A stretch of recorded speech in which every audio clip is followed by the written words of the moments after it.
Well, hello and welcome to our complimentary webinar, which is brought to you today in partnership with Invest Wollongong, and it's entitled Contact Centre Retention Post-Pandemic. And thank you to Mercer for being our keynote.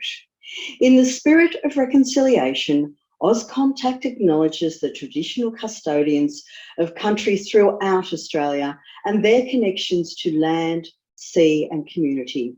We pay our respects to their elders past and present and emerging, and extend that respect to all Aboriginal and Torres Strait Islander peoples today.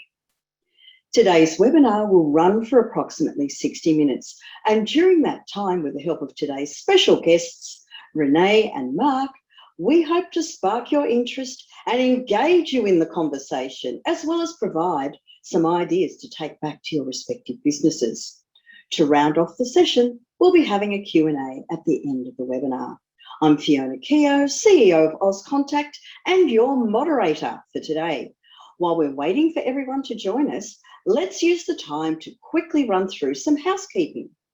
Remember, it's important to interact with us to maximise the benefit, and as you know, there's no need to take too many notes because we'll be providing you with a recording of the webinar. To interact with us, please use the Q&A button on the control panel. You can ask questions or make comments for Renee, Mark or myself from time to time. Don't forget, we're having a full Q&A at the end of the webinar, so please type your questions as we go along so you don't forget to ask them. If you're listening through headphone speakers or have any issues with the internet, please note that on the control panel, you can click the raise hand button and the Auscontact team will rush to your aid. Or you can revert to the confirmation email that had the link to the webinar in it. And all the relevant phone numbers and access codes are available there for you to use. I know that many of you are very familiar with asking questions, but let's try out the Q&A button on the control panel just in case. And the question for today is, it's not a trick question, but it's a bit of a sad question actually. Which state has entered into their second week of their fourth lockdown? Carly knows, Tracy knows, Jeremy knows, Nikki knows, Jeffrey knows, Jody knows. Okay, well, I can assure you, Renee, we have a very, very bright audience with us today, so we should get some super questions for you and Mark later on. And the answer, of course, is our friends in Victoria, and we do hope that they are coping with week 2 of lockdown. I know that there's some tough times ahead for them. So with that, I'd like to introduce our speakers for today. And firstly, I'd like to introduce Mark Brimson, Economic Development Manager at Wollongong City Council, who you will hear from a little later in the webinar, and Renee Whiteside, People and Culture Leader at Mercer. So let me tell you a little bit more about Renee.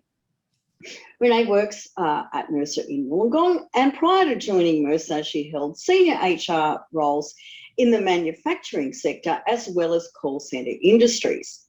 Renee has recently supported her local region of Wollongong via the Invest Wollongong case study series and is the convener for the Australian Human Resources Institute and mentor walks in Wollongong, and resides as an associate non-executive director for the WEA Illawarra. Renee also supports her lifelong learning philosophy in partnership with the University of Wollongong and has attained a Bachelor of Commerce, majoring in Human Resource Management and Industrial Relations, a Bachelor of Science, majoring in Psychology, and a Master's in Strategic Human Resource Management and a Master's in Business Administration. So she really just sits around and does absolutely nothing with her spare time, you can tell. So we also have some more work for you to do before I hand the microphone to Renee. And we're going to run a poll. And so the poll is about you. It's going to help Renee focus her presentation. So the question we're asking is, what interests you most about today's webinar? Is it hybrid working, colleague wellbeing, factors that influence retention, or insights from the industry. Renee, what are you expecting to see? Fiona, I'm expecting to see insights from industry as possibly the key interest today, but it'll be interesting to see what our audience tells us. Absolutely. So we've got about 70% of the audience having voted. So I think that'll give us a good a valid statistical outcome. So Jess, if you could close the poll and let's share it. There you go, by a litmus paper. Insights from industry at 38%. The old ACON factors that influence retention at 35%, and colleague wellbeing at only 3%. So with that, Renee, welcome. We're really looking forward to hearing from you today. Great. Thank you so much, Fiona. And before I commence, I too would also like to acknowledge country, our Indigenous and our Torres Strait Islander colleagues that may be here today. And of course, in support of our Melbourne colleagues that may be isolated in their homes as well. Well, as Fiona said, I'm very privileged to be working in the beautiful region of Wollongong and to be bringing up, I guess, both my family and also supporting a career. I did start my career in the call centre industry and was fortunate to actually meet my husband in the call centre industry some time ago, of which he still, I guess, participates in the call centre industry. So I hope the discussion I provide you today not only shares some insights from a Mercer perspective, but also assists you in generating your own thinking and reflective thoughts in the contact centres that you operate in.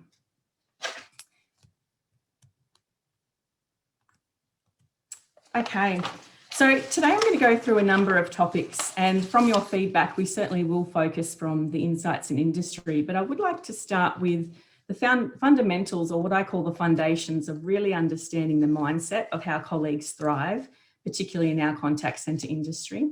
We will reflect on hybrid working, which really, post-pandemic, is the new contemporary way of working and does provide our contact centres with a competitive edge in terms of retention and attraction. We're going to have a look at connecting colleagues and colleague wellbeing. We'll have a look at factors that influence retention, and as I said, certainly some insights from industry. And I hope to provide you some practical tips along the way. So from a Mercer perspective, most of you may know Mercer as a consultancy firm, and you would know that they have a very well-renowned global talent trend survey report that they provide every year. And last year, I guess we learnt quite a lot through our report in terms of how employees thrive in the workplace. And what we're understanding is that how employees engage and how they value their employment contract has certainly changed across the years. And ultimately, this slide is telling us that we are seeing employees seeking a lot more beyond just the pay, benefits, and security of their employment. Colleagues moved into wanting to have a sense of achievement, camaraderie, and equity in the workplace. But now, more than before, colleagues are looking for purpose, meaning, to be able to have an opportunity to thrive in the workplace and certainly make an impact in the workplace. So I want you to keep that in mind, I guess, as we move through the discussion today around how do we continue to generate purpose, meaning, to support colleagues making an impact in our workplace. I mentioned hybrid working models. We're going to look at some of the principles that Mercer applies. We're going to have a look at Mercer's hashtag all roles can flex philosophy. And we're going to talk about how virtual versus face-to-face complements, I guess, the hybrid working model in practice. So at Mercer, we have adopted what we call a hybrid working model. And for those that are not familiar with the term, that simply means that we have adopted a model of both home-based working versus working in the office. But there are a number of considerations that we had to take on board when adopting such a model.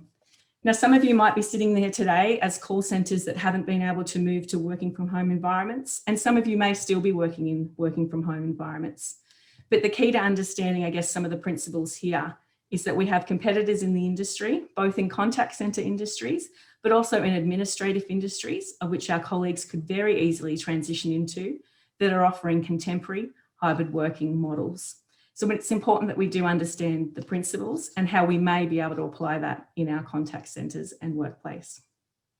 So at Mercer, our philosophy is always safety first in terms of health, safety and wellbeing, whether that's because we're complying to our COVID safe plans or whether that's because we're ensuring we have the correct ergonomic setup for colleagues, whether that's in the workplace or certainly the importance of making sure that colleagues are doing that in our home office.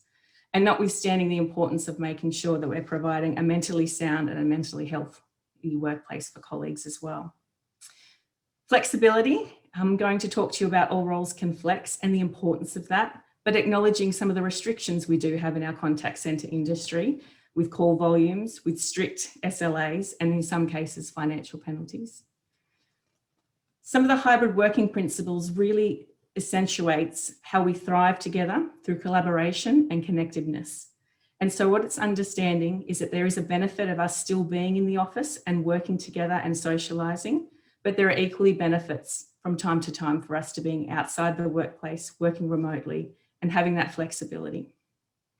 Our principles also support our inclusion agenda, and something that we can't underestimate when we're working with minority groups, but also the inclusion of the hybrid model, such as some colleagues huddled around a table in a boardroom versus some colleagues working remotely at home, and how we actually create that inclusive environment for everybody to be able to participate in. And finally, the biggest principle of the hybrid work model is empowerment, allowing colleagues to feel empowered that they can work in a complementary arrangement as we move into our post-pandemic future. I mentioned all roles can flex, and that might be something that's a little bit foreign to you in some cases, but I could summarise it quite quickly by sharing all roles can flex is about when we work, where we work, and what we do at work. So for example, I'm fortunate to be working in a full-time arrangement, but I work in compressed hours. And what that means is I work 4 days, long hours, but I get paid, I guess, a full-time equivalent salary. And as we move through, I guess, the post-pandemic world, we are seeing more and more organisations offering that flexibility. A common example would be a 9-day fortnight that a lot of employers are actually offering. It's not just about complex hours, it's also about how we work, whether it's part-time or full-time. As I indicated, it's about whether we work in the office or whether we have the flexibility to work from home. And it's also about job sharing and how we integrate colleagues returning to work, but how do we also attract talent from colleagues that already have such great flexible arrangements and integrate them in our organisation without creating inequity within our current work mindset. And finally, I mentioned just talking about the way hybrid working models are implemented. Certainly working from home all the time won't support you having collective town halls or collective team meetings or morning teas. So it's just understanding the appropriateness of when to bring the teams into the office, to ideate, to create, to brainstorm, to socialise, to have that connectedness and to support each other's training, wellbeing and development. It's consideration to new starters that might need some assistance or those that need further training and support. And it's consideration to those that are returning from maternity leave or long service leave that may also value the connectedness of being in the office. It's understanding how your team will operate in that space and consequently when you can afford to allow colleagues to operate in a more isolated fashion, working from home in such a model. Now, I acknowledge the next topic that we're working through is wellbeing, and I acknowledge it was probably the least interest in the survey that we kicked off with. So I will move through this quite quickly, but I will say that colleague wellbeing is the essence of our organisation. And with not having the fundamentals of getting our colleague wellbeing strategy right, in my view, we simply don't have a strong organisation. So this slide is just challenging us to think about colleague wellbeing in a different way in our post-pandemic world. A different way in terms of how do we work with each other, of which I've just summarised in our hybrid working principles. A different way to assess our organisational mental fitness. How are we actually observing an increasing, do we have an increase in mental health issues? And how are we observing an increase in workplace stress and conflict, particularly if we do have a remote working element? But the greatest challenge today as leaders in the contact centre industry is probably looking at our wellness infrastructure. So what strategies or tools do we have in place to support wellbeing? How have they changed post-pandemic? And what are the symbols and artefacts we have that demonstrate our ongoing commitment to colleague wellbeing? But my quick summary would certainly be, how are we caring about ourselves as leaders in the contact centre?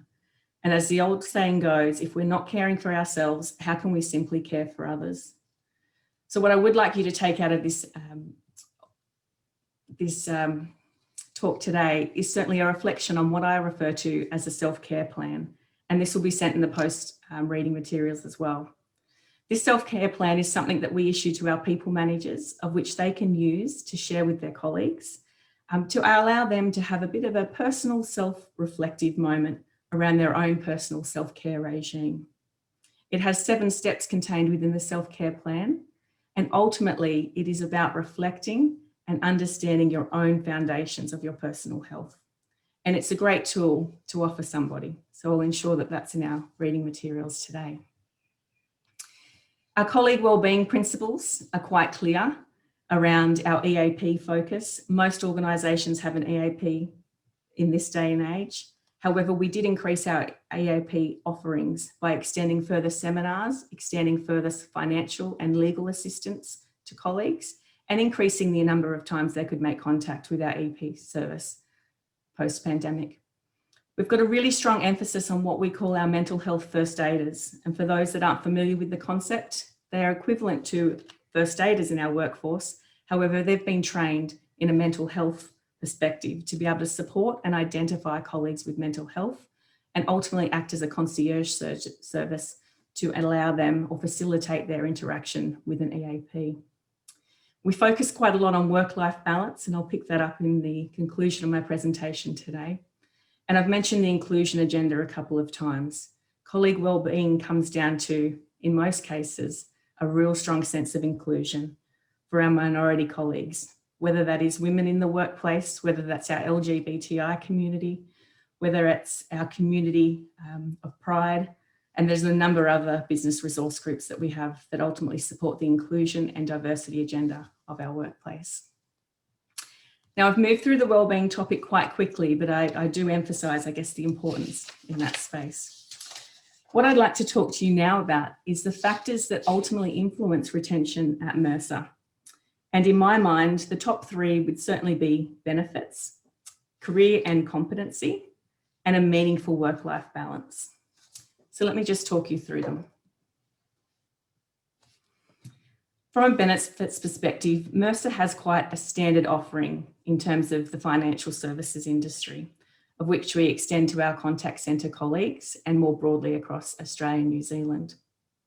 And if I talk through them briefly, in Wollongong, we're fortunate to have a wellbeing strategy around gym membership with Beaton Park and Lakeside leisure centres.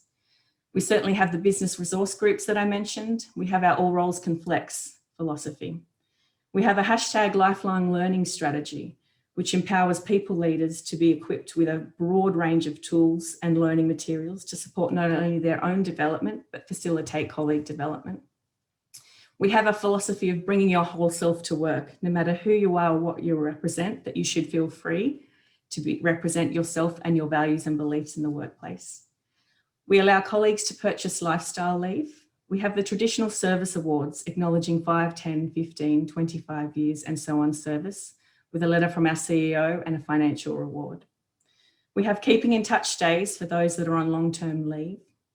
We have excessive paid parental leave. When I say excessive, I should say above the government standard for paid parental leave. We have a hashtag Mercy Active model where we provide financial incentives for people to seek wellbeing support.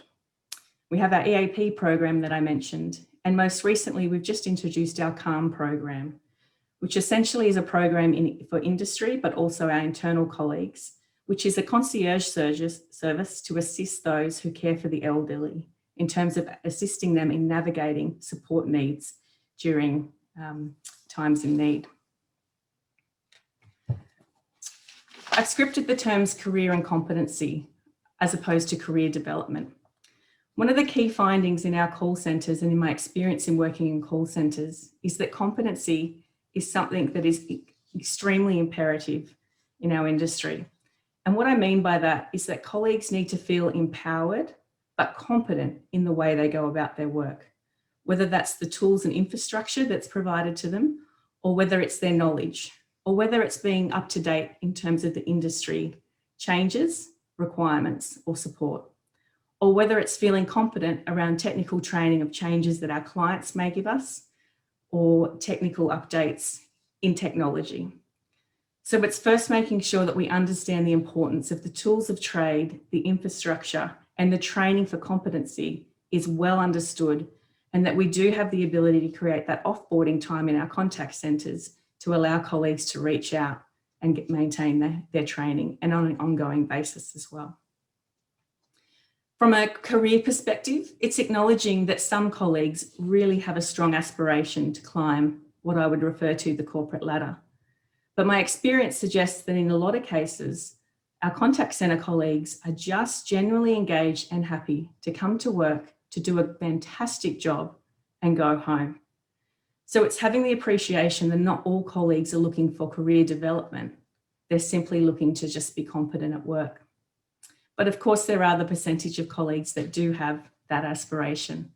And so having strong career development plans, and I've got an example for you here on the slide, having strong leadership and subject matter expert development programs has been pivotal to our success at Mercer as well. And that's not underestimating those that may be struggling in their roles, the importance of ongoing performance improvement plans on a regular basis with a two-way feedback loop, ensuring that both the colleague and the people manager have the ability to strengthen and improve performance. The next slide is essentially a huge part, I guess, of what I would like to emphasise today. And I believe this is a strong success factor for Mercer and our contact centres. It's about providing and having the ability, the courage, and the flexibility to create a meaningful work-life balance. Because the fact is, our competitors or our other industries of which our colleagues in our contact centres have the same skills and easily transferable skills to have can easily slide into other opportunities. And we know through time that colleagues in our contact centres on some occasions will leave an organisation for less than $5,000 to $10,000 a year to increase their earnings. So it's imperative that we're on top of a meaningful work-life balance. And work-life balance is not just for those that have children, it's for those that are caring for elderly, or it could be those that have an aspiring or elite hobby that require a strong work-life balance. So we need to appreciate that every colleague has that aspiration. And so what I've done for you today is to summarise in 4 different ways how we try to ensure that our colleagues have a meaningful work-life balance. And the term I continue to use is prioritising flexible work for moments that matter. Now, a moment that matters might not be the same for me as it is for you. But a moment that mattered to me this week was that my 8-year-old daughter had a drama recital at 3 o'clock in the afternoon. It was imperative for my daughter's well-being and imperative for our family unit, for myself and my husband to attend a 3 o'clock drama recital that occurs on 2 occasions each year. So for me to have that flexibility and be afforded that flexibility for an hour to step out of my role and support my daughter in her drama recital was something that meant a lot to me, my family, and certainly increased my engagement with our organisation. Now, clearly I'm in a professional role and it is a lot easier to flex my role. And I understand the restrictions in a call centre sense around call volumes, average handling times, SLAs and financial penalties that we can be facing into. But you'll be very surprised once you've got a strong rhetoric within the organisation of the importance of ensuring that our colleagues attend such events, how team members step up, do additional hours, or how you can actually look at your rostering systems to in some way try and navigate and make changes to ensure that your colleagues can make moments that matter. On the flip side, colleagues may call in sick and you've got a greater dilemma than just allowing them to leave for an hour for that drama recital that I referred to. So a strong emphasis on allowing moments that matter. Another emphasis that has worked really well for us is having as much transparency as we can for workforce planning management. In some call centres, I'm aware that they have standard hours In other call centres such as ours, we have roster patterns of which change on an ongoing basis. So we aim to provide as much transparency and notice to our colleagues on any roster changes or their regular shifts on a 6-weekly cycle. We certainly aim to continue to review the demands of our clients and equally the demands of our colleagues and the demographics of our colleagues on how we can make sure that we work them together in the most flexible way. We've ensured through our enterprise agreement negotiations that we have as much flexibility in our employment contracts. And we certainly ensure that when we go through our recruitment process for our call centre, we are as open and transparent as possible as to the hours of work that are required. We're also trying to look at other ways of doing, hours within contracts rather than just having a band of hours and expecting someone to be made available for 12 hours a day. We're trying to reduce those hours, again, so that we can attract talent and retain talent and look at how we cover shifts in different ways. We have a very strong communication strategy, and that is for colleagues that are having two-way check-ins to make sure that they're maintaining a work-life balance, but also a strategy that if there are key seminars or town halls, that we are recording them, because the reality is in some of our contact centres, we don't have the ability to always have offboarding time for the entire call centre. So it's important that you're looking at your communication and your infrastructure so that the call centre colleagues do not feel left out in such processes. It's also important that we lead by example as people leaders within our contact centres. And an example of that is leaving loudly. So leaving at 2:30 to make a 3 o'clock drama recital and telling everybody that you're doing that and how pleased you are to be doing that actually advocates for other colleagues to have the ability or feel that they have the right to be able to request such flexibility of their people manager. Celebrating when colleagues do have that flexibility and asking them to share the moments that matter to them to create that inclusive culture and dynamicness of having moments that matter at work. I'd like to move now into some further insights from industry. And I want to lend on, my experience in conducting and reviewing exit interviews over many contact centre industries, and clearly Mercer's exit interviews as well. The bubbles that are on the screen here are not something that you have not seen before, but they're often themes that we continually underestimate in the time pressure that we have as we go about our day-to-day requirements. So the first point here is onboarding programs. Often if colleagues leave within their probationary period, it is because of a lack of strength in your onboarding program. At Mercer, we've just spent significant time in investing in our onboarding program to ensure that the onboarding experience for colleagues is not only one that provides technical training, but it also provides strong engagement and an overview of the organisation's purpose, underlying engagement strategies, and essentially is valuing and rewarding that colleague for coming on board with us. Having regular probationary check-ins is something that is missing in a lot of organisations and is imperative to provide that two-way feedback for both colleagues and people managers. Ongoing training and industry updates, lack of career pathing or transparency for some colleagues in terms of understanding how can they get to that next step or be part of a strong succession plan system. Hybrid working, we've mentioned that today, and we've mentioned that in the same way that a lot of competitive organisations are looking at hybrid working models and adapting them at the moment. Recognition and benefits, regular performance reviews and reward. Positive leadership is another reason that colleagues actually leave organisations or lack thereof. If we have a people manager in our organisation that isn't living the values or isn't supporting the values of an organisation, we often underestimate the impact that they have on our teams. Lack of vision and strategy, or at least how our contact centre colleagues actually fit into that vision and strategy. So what we try to do is show how on a regular basis our contact centre colleagues actually support the overall vision and strategy of our organisation.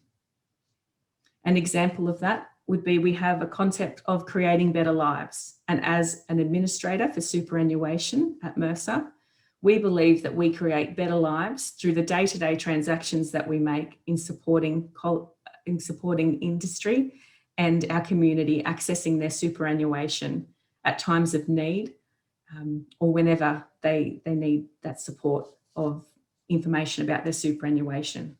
So we believe that we are creating better lives through our process and our services. Meaningful work-life balance. I think I've emphasised that quite a lot, but it's really imperative in this day and age. Having fun at work. Colleagues leave organisations because it's just simply not fun. We're fortunate to have a really strong social club in Wollongong, which supports whether it's raffles ongoing, whether it's mid-year drinks, whether it's celebratory occasions, whether it's community fundraising. Colleagues have the ability to be a part of that and have fun whilst they're at work. I've mentioned the inclusion agenda and ensuring that we're looking after the whole person. Purpose. What is the purpose of both the organisation and the individual in coming to work, and how do we align that so that we feel strong and true to our purpose? And in any presentation, we also always have to refer to trust in terms of the value of having trust between an organisation and its workforce and how that supports loyalty. So looking at, I guess, a retention checklist to provide quite a practical overview for those of you that are on the call. I've mentioned having an inclusive onboarding program, having regular two-way probationary check-ins and performance reviews, defining how your colleagues support your vision and strategy so that they feel a sense of meaning and purpose at work. Support and embrace moments that matter. Allow a colleague to take their elderly to get their COVID vaccination or to attend their daughter's drama recital. Promote career pathing and succession plans, or at least create a vision on what that could look like if you don't have the time at the moment to implement that. Identify talent and development opportunities. Monitor your rewards and benefit programs and ensure that they are contemporary. Drive an inclusion agenda. Be quite clear and vocal about the importance of your reconciliation and action plan or about your LGBTI community. Embrace hybrid working. Role model positive leadership. Celebrate success and have fun. Schedule meaningful off-board time. Be clear on your purpose and how this is achieved on a daily basis. Through this, I strongly believe you'll create trust and achieve loyalty. And understand your local value proposition and exploit it. Your local value proposition is really important. And I note from the attendees on today's call that we have people from CBD, Sydney, Melbourne businesses, and we also have regional businesses like Mercer Wollongong. Mercer Wollongong's local value proposition would be the benefit of living between the mountains and the sea, the benefit of stepping out at lunchtime and going for a surf, the benefit of easily navigating through Wollongong to pick up your children from daycare and within 10 minutes and doing the daycare drop-off. There are a number of opportunities that we can exploit from a regional perspective, and therefore bringing colleagues into the office and socialising with them, having that connectedness would be our value proposition. Rather, a value proposition of a CBD business might be the prospect of working in the bigger city. It might be the prospect of actually being able to pay a higher reward monetary-wise and emphasising that. So it's really important that you understand what your value proposition is as a business and ensure that you exploit that through your retention process. And so in summary of my discussion today, I would really like to emphasise that hybrid working is ultimately here to stay. We need to adapt to hybrid working to retain talent and attract talent. Connecting work and wellbeing through self-care plans and strong wellbeing strategies is imperative in our post-pandemic world. And it's not only imperative, but it is expected by colleagues in this day and age. A focus on career and empowerment and a focus on moments that matter is definitely key to retention, and that's what's working for us at the moment at Mercer. And the potential to exploit your value proposition to influence retention to shape the future of work would absolutely be key to our success. And with that, Fiona, I will hand it back to you. Thanks, Renee, and thank you so much for sharing the Mercer story. It certainly sounds like you have a great employee value proposition that you've shared with us today. So with that, we're going to hear from Mark Crimson, who I introduced right at the start of the webinar. And if you remember, Mark is the Economic Development Manager at Wollongong City Council. Don't forget to keep asking questions while you've got Renee and Mark available to answer them. So Mark, welcome. Mark, you're on mute. Isn't that the webinar thing? Thanks, Fiona. Hey, here he is. Yeah, thank you, and thanks for the opportunity for Invest Wollongong to partner with Auscontact today. Our reason and we've had a long association with Auscontact over many years now, but we just wanted to take the opportunity today just to briefly share a few of the insights of the Why Wollongong message. And you know, our economic transformation over the last few decades has meant that whilst Wollongong is well known for its heavy industrial base, today our economy is very much a diverse one, featuring you know, a very diverse range of industries and companies that are located here, and a really a growing knowledge economy. And as you've seen today, we have the likes of companies like Mercer who employ, you know, close to 500 people in the Wollongong CBD. Other companies include NEC, People Care, Stella, and a range of state and federal government agencies in the shared services and contact centre industry. So it is a well-established industry here in Wollongong and within the Wollongong CBD. And as we also heard from Renee, you know, the Wollongong CBD is in fact 100 metres from the beach. So it is quite a unique scenario, situation, and is one of the certainly the lifestyle benefits of living and working in Wollongong is one of the key attributes of the Why Wollongong message or competitive advantages, as we refer them to. Obviously, the fact that we've got a large population means businesses in Wollongong do have access to a highly skilled talent pool, and we also have a very well-regarded university here at the University of Wollongong, which means we've got a large pool of talented graduates, which many of these companies can also tap into. As Renee also alluded to, you know, certainly and consistently, the feedback we've had from many of our local companies is that staff turnover is much lower. And we, in fact, had Fifth Quadrant do some research for us a couple of years ago, which highlighted that our staff turnover was, in fact, in the shared service and contact centres was around half the national average for the sector more broadly. You know, the other thing that's happening at the moment within our city is that there is actually quite a substantial uplift in new A-grade office stock for any businesses looking to potentially relocate. And we've had some conversations with Fiona as well around, you know, some of the corporates, corporate Australia, who might be looking at onshoring opportunities given what's happening in the world right at this minute. And we think, again, Wollongong is particularly well placed in that regard. Should companies be looking to bring operations back onshore, Wollongong CBD today is a legitimate alternative in that regard. And obviously all of those lifestyle benefits and lower staff turnover, we would also advocate results in higher productivity of our workforce. And ultimately, you know, makes us a more cost-effective proposition for our city. So, thank you. Next slide, I think. Thank you.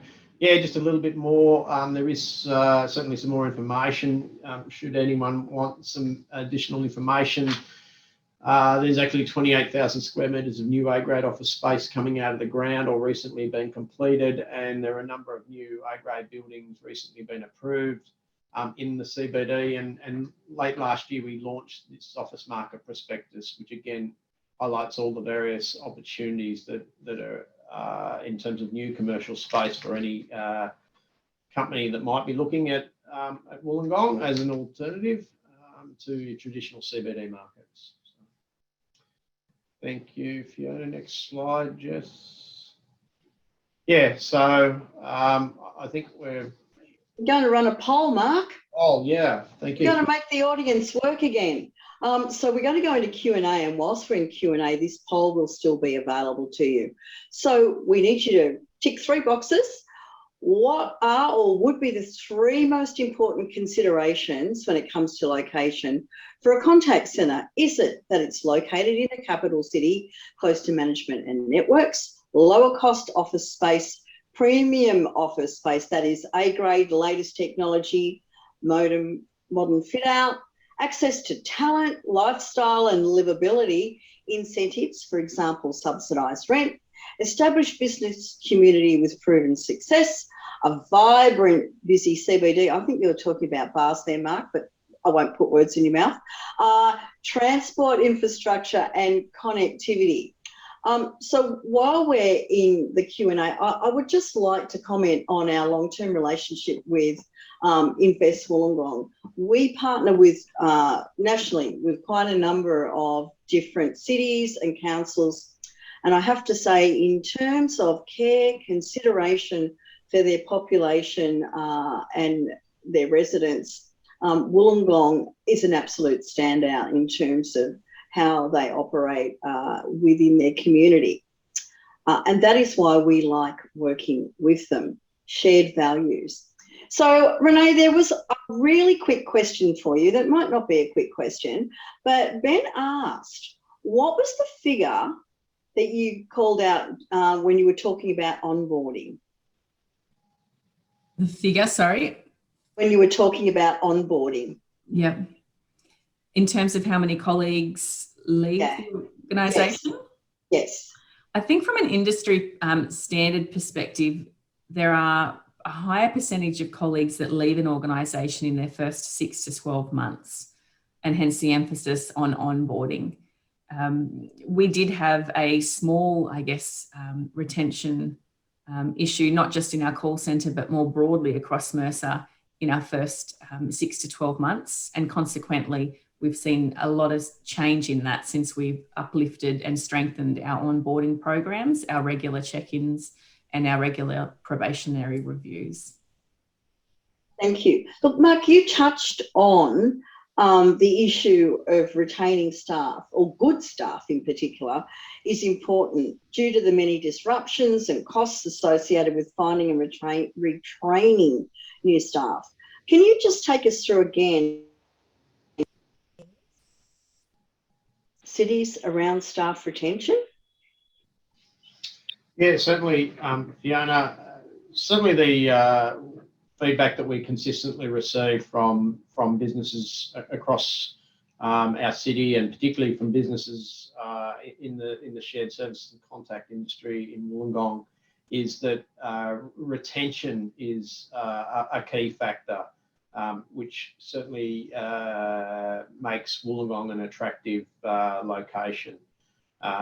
We were also having a recent conversation with Martin Braithwaite from NEC, for example, and again, that was just last week, and he said that was a key consideration for them, and certainly in terms of their growing their presence here in Wollongong relative to their operations in other localities, that staff retention was one of those key standout factors, which ultimately has flow-on impacts for obviously retention of corporate knowledge, lower training costs, and ultimately higher productivity. And all of those, obviously there are a range of factors that go into that, and Renee's touched on many of those earlier in her presentation, that it is considerations of affordability and lifestyle and flexibility. All of those are key factors in why businesses generally experience a higher rate of retention of staff, and certainly is a key consideration for businesses who are looking to grow their business here in our city. Thanks, Mark. Renee, lots of questions coming from you. No surprises there. So Jasmine would like to know whether you could elaborate on the hybrid model being considered in your organisation. Sure. So Jasmine, we talked through, I guess, the principles that we're adopting for our hybrid work model. But essentially, we're trying to align, I guess, our business objectives or client requirements, I could say, in our contact centres with, I guess, ultimately our colleague aspirations. Whether we like it or not, our colleagues had a taste of working from home full time through the pandemic as a consequence of the situation. And we're finding a lot of colleagues are still very much interested in wanting to pursue at least a couple of days working at home. But we do need to balance the needs and our objectives, I guess, from a business and organisational sense. So, for example, one of the hybrid working models we've adopted is colleagues that are starting early in the morning on our early shifts or colleagues doing the late afternoon shifts. We are allowing them to work from home. And what we've seen by that is actually a reduction in absenteeism, sick leave, because colleagues are feeling more comfortable, we presume, to roll out of bed, switch the laptop on and log into our call systems early in the morning. And equally, they like the safety we are assuming at night time, not having to leave work late at night and walk through cold, dark car parks. They are much prefer to work from home. So the hybrid working model is working for us where we're looking for fit for purpose business outcomes, but equally supporting our colleagues who are aspiring to have that complement arrangement of both working from home and in office. Thank you. Another one for you, Renee. Nick says, thank you for sharing. He's wondering how key indicators like unplanned absence and attrition might have shifted as a result of the approach you've taken. Sure. So, yeah, I've just touched on that, I guess, Fiona, with the early shifts and the late shifts, we've certainly seen a decrease in absenteeism as a result of making work for our people versus being instructional on where they'll actually work. We're asking colleagues to come in 1 or 2 days a week at the moment, and we're using that time to ensure that we foster team meetings, socialisation, morning tea activities. But we're ultimately seeing greater retention rates, reduced absenteeism, and we're seeing higher engagement levels. And our ability to meet our SLAs is stronger than ever, I guess, as a result of having that complementary arrangement. The challenge we now have as an organisation, and many others will, is that when we left pre-pandemic, we left with a full cup of ideas, brainstorming, connectedness, socialisation, relationships, networks. Then we stepped into the pandemic and we still had a full cup. But as time goes on through the next 18 months or so, our cup slowly depletes in terms of our connectedness, our relationships, and our ability to I guess, walk side by side and ideate in the corridor or have the water cooler chats. So it's really about now trying to find a complement arrangement, hence the hybrid working model of both, allowing colleagues to work remotely, but still trying to get them into the office for those important items. Thank you. Another question for you, Renee. Must be popular, huh? So it sounds like you've got a really great culture and people focus. This is Sheridan. Are you able to share how you capture engagement and maybe what some of those results are, or maybe how the dial is moved rather than the absolute? Yeah, sure. So we have an annual survey, which is administered by our parent company, which is Marsh & McLennan Companies.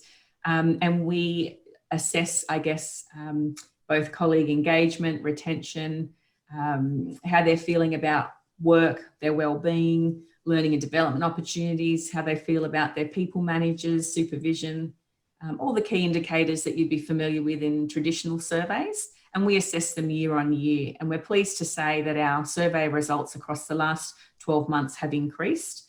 And we do largely attribute that to our flexible working approach, which was the hashtag all roles can flex focus that we've afforded our contact centres as well. We also have regular pulse surveys. So every 2 months, we send out a shorter and a sharper survey. It generally have 5 to 6 questions in it, which then we reflect as an executive leadership team for further feedback and ultimately that pulse check on how our organisation's tracking. We try to turn around some actions quite quickly to show that we're listening. And if we can't, I guess, achieve some of the, I guess, feedback that's contained within that survey, we are quite transparent in why we can't, or that we're working towards, I guess, some of the improvement ideas. So what I'm emphasising there, I guess, is the importance of having that two-way dialogue. The other way, I guess, we check on culture and our improvement is that we have weekly Q&A sessions with our executive leadership team. So we present a key topic for the organisation, and then we have at least 20 minutes to 30 minutes where we have our CEO available to answer questions as we are today in a webinar style and online. And it's a very transparent way of colleagues from our contact centres having the direct line of sight through to our CEO and being able to challenge and ask questions to him. Thank you.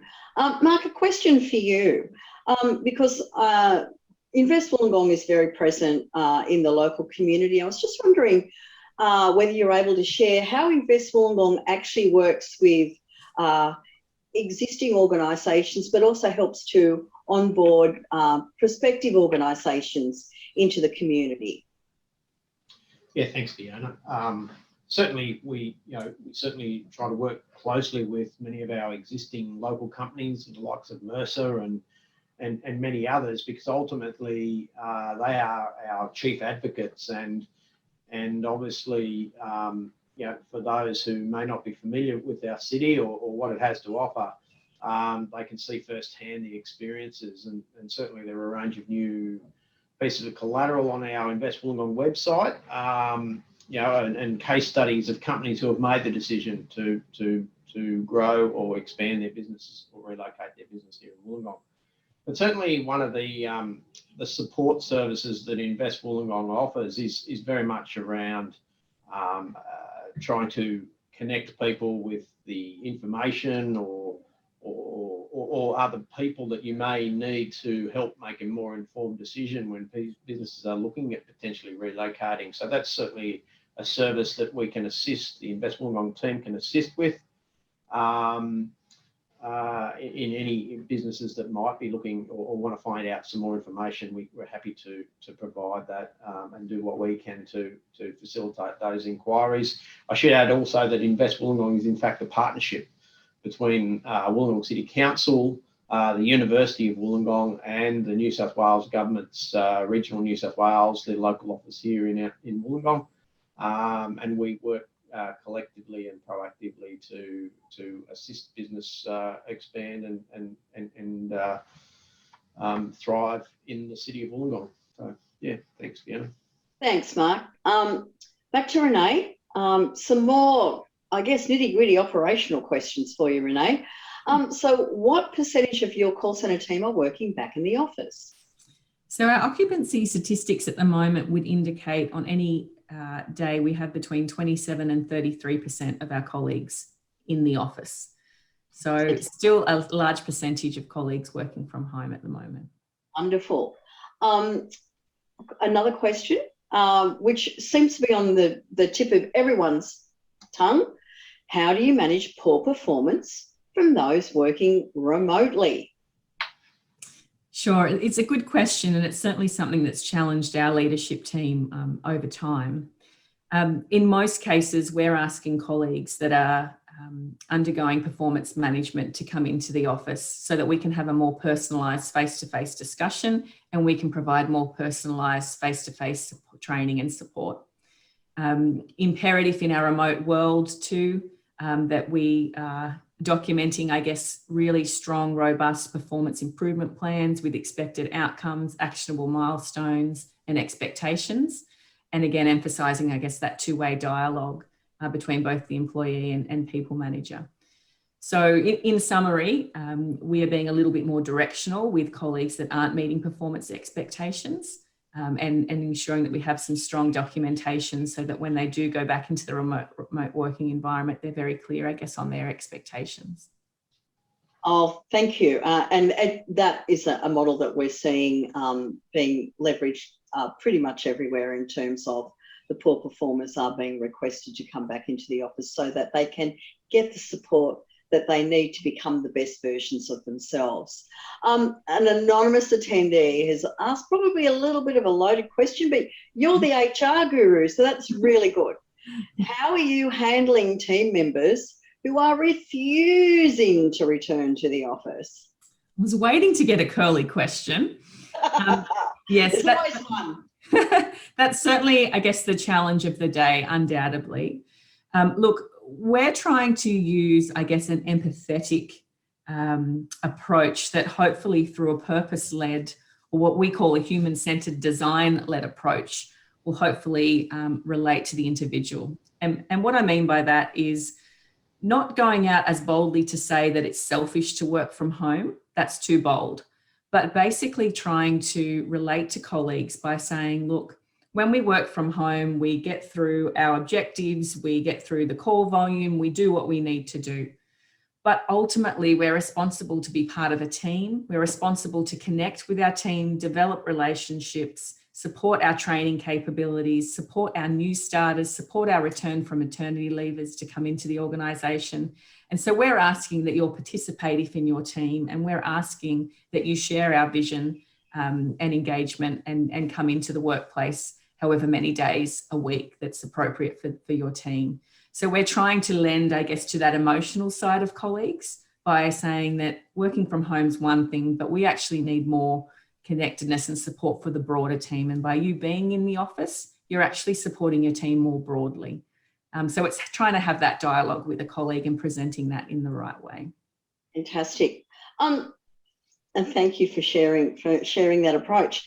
One last question for you, Renee, before we wrap for today. How does Mercer find attracting and retaining staff in Wollongong? Does this increased retention lead to increased productivity? Yes, we're very fortunate to have a very low turnover rate in our Wollongong call centre.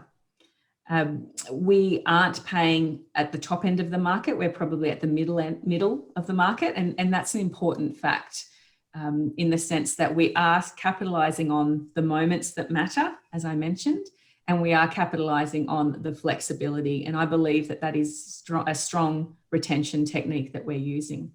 Your question was around productivity, and I believe that our productivity is quite strong in terms of our service level agreements that we're meeting. When I reflect on, I guess, other call centres that may have that continual burn and churn of retention issues, and we know the cost of colleagues leaving, we know the cost of intellectual property leaving our organisation, and certainly the significant cost of recruitment and then onboarding and training colleagues. So absolutely, we're benefiting from a productivity perspective. Thank you. Well, I'm going to ask for some closing remarks from you, Renee, and then we'll hand to Mark for his closing remarks. Thanks, Fiona. Look, I hope my presentation today has generated some thinking in terms of how you can apply some more meaningful, I guess, wellbeing objectives or moments that matter in your organisation, but also to support, I guess, the contemporary way of work, which is moving into the hybrid working model. But ultimately, also considering, I guess, your self-care plan as leaders in contact centres, because if you're not looking after yourself in the first instance, it's very difficult to look after the wealth of your organisation. And so I'll ensure that that's in the post-reading materials as well. But thank you for attending today. Thank you, Renee. And Mark, your final words, please. Yeah, well, first and foremost, I'd just like to again thank Auscontact for the opportunity, but also really thank Renee for her contribution and for her presentation today. To have a company of the likes of Mercer, who is a large employer in our city, a global financial services company who understands and sees the value proposition that a city like ours can offer their business. And, I can't say anything more. You've just heard it from Renee directly about the benefits of being located in a city like ours. We are literally just down the road from Sydney, but you have, we quite often say have all the advantages of a large city without the big city costs, and more particularly the lifestyle and the flexibility that a city like ours offers. So Once again, thank you for people for taking their time out of their busy schedules to dial in today, and thanks again. Thank you, Renee, and to Mercer for your time today, and to you, Mark, and Invest Wollongong for your support of Auscontact over almost a decade. Thanks to everyone for being part of the event today. I hope that you had some wonderful takeaways. I'm sure you did. And if you want to find out more about setting up shop in Wollongong, then please go to the investwollongong.com.au website to find out more, or you can contact me at Auscontact, Fiona at auscontact.com.au. And with that, I wish you a wonderful rest of your day wherever you might be. See you next time.